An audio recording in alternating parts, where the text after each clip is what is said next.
इसलिए ये सीधा सीधा संबंध अंडरवर्ल्ड से दिखाई देता है। आपने अंडरवर्ल्ड से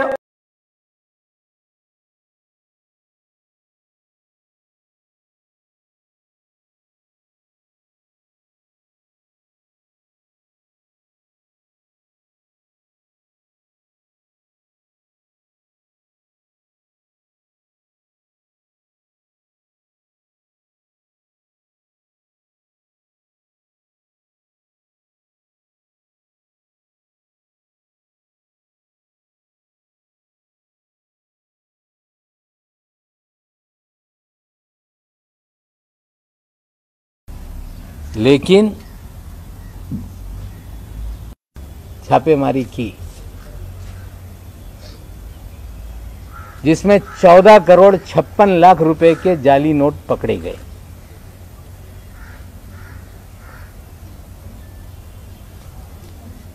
और उस मामले को रफा दफा करने के लिए देवेंद्र जी ने उसमें मदद करने का काम किया।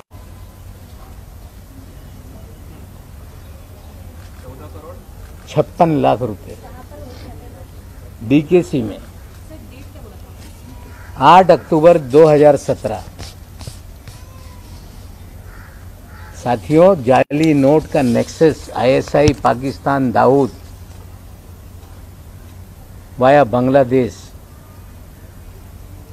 ये पूरी जाली नोट इस देश में फैलाई जाती है। 8 अक्टूबर के छापेमारी में 14 करोड़ 56 लाख पकड़े गए। मुंबई में एक गिरफ्तारी हुई, पूना में एक जो गिरफ्तारी हुई इमरान आलम शेख,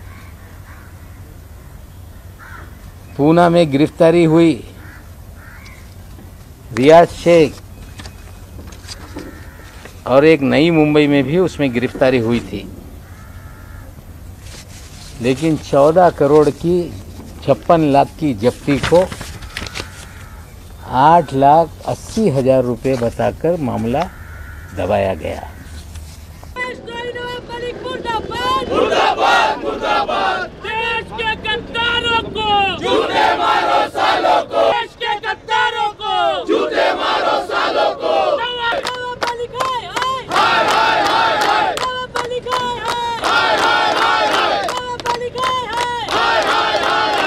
नमस्कार, मैं अमित वांगरे, आप देख रहे हैं महाराष्ट्र टीवी 24।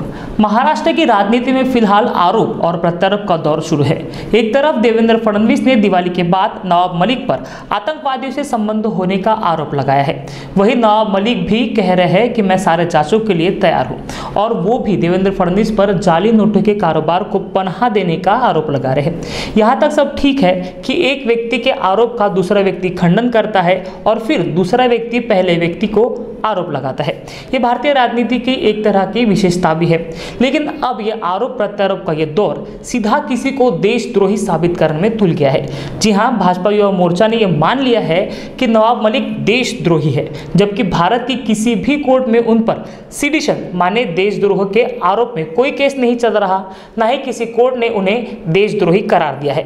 फिर भी भारतीय युवा मोर्चा के कार्यकर्ताओं ने नवाब मलिक के बैनर बनाए और उन्हें देशद्रोही करार दे दिया है।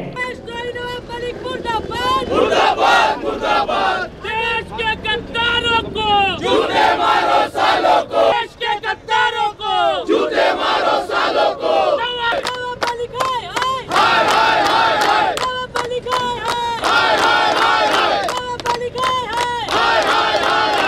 ये नारे भी कुछ यूं है कि नवाब मलिक मानो देशद्रोही साबित हो गए हैं। भाजपा ही एक ऐसी पार्टी है जो हमेशा लोगों को देशभक्त और देशद्रोही होने का प्रमाण पत्र बांटते फिरती है, और एक बार फिर भाजपा वो ही करती नजर आ रही है। भाजपा के युवा नेताओं को जरा पढ़ाई करने की जरूरत है और ये बताने की जरूरत है कि किसी के आरोप लगा देने से कोई देशद्रोही नहीं हो जाता। देशद्रोही बताने के लिए देश के कोर्ट ने उस व्यक्ति को देशद्रोही करार देने की जरूरत होती है। हालांकि इस देश में मुसलमान समाज एक सॉफ्ट टारगेट है, जिन्हें बड़ी आसानी से देशद्रोही बता दिया जाता है और ये परसेप्शन बना दिया जाता है कि मुस्लिम लोग देशभक्त नहीं होते, हालांकि ये झूठा प्रचार है। ये आंदोलन भी ऐसा ही परसेप्शन बनाने की एक कोशिश है, जिससे लोगों को लगने लगे कि जो व्यक्ति देशद्रोही है उनके आरोपों को गंभीरता से लेने की जरूरत नहीं। अब जरा देशभक्ति और देशद्रोह के प्रमाण पत्र बांटने वाले कितने गंभीरता से नवाब मलिक को देशद्रोही मान रहे हैं, ये भी सुन लीजिए। नगर द्वारा आज हम यहाँ पर देशद्रोही नवाब मलिक इनके खिलाफ निषेधार्थ आंदोलन कर रहे हैं। ये आंदोलन संपूर्ण महाराष्ट्र में हो रहा है और जिस तरीके से उन्होंने आतंकियों से संबंध रहने वाले लोगों से जमीन के व्यवहार किए, जो निस्संदेह निंदनीय है और जिसका हम किसी भी परिस्थिति में स्वीकार नहीं कर सकते। ये देशद्रोह से नीचे कोई भी गुनाह नहीं है जो उन्होंने किया है और देशद्रोही नवाब मलिक ने तत्काल राजीनामा देना चाहिए, ये हमारी यहाँ पर मांग है। आरोप प्रत्यारोप लगाने ये राजनीति का अभिन्न अंग है और हमेशा जारी रहेगा, लेकिन महज किसी के मीडिया के सामने आरोप लगा देने से कोई आरोपी नहीं होता, वही कोई निर्दोष भी नहीं होता।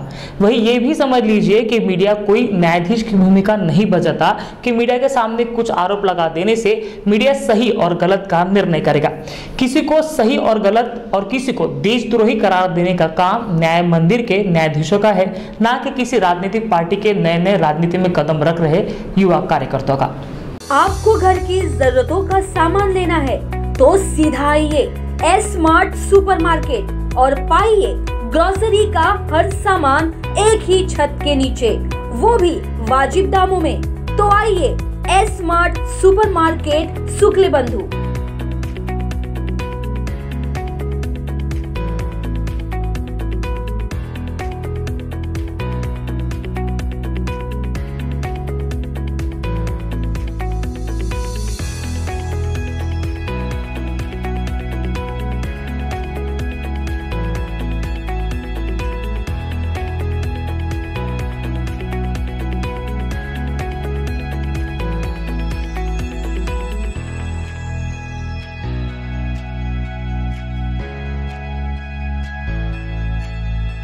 हमारा पता plot number 9 Dattanagar Vindhyavasini lawn के पास, Ghogli road, Besa, Nagpur. Home delivery के लिए कॉल करें 8888876878।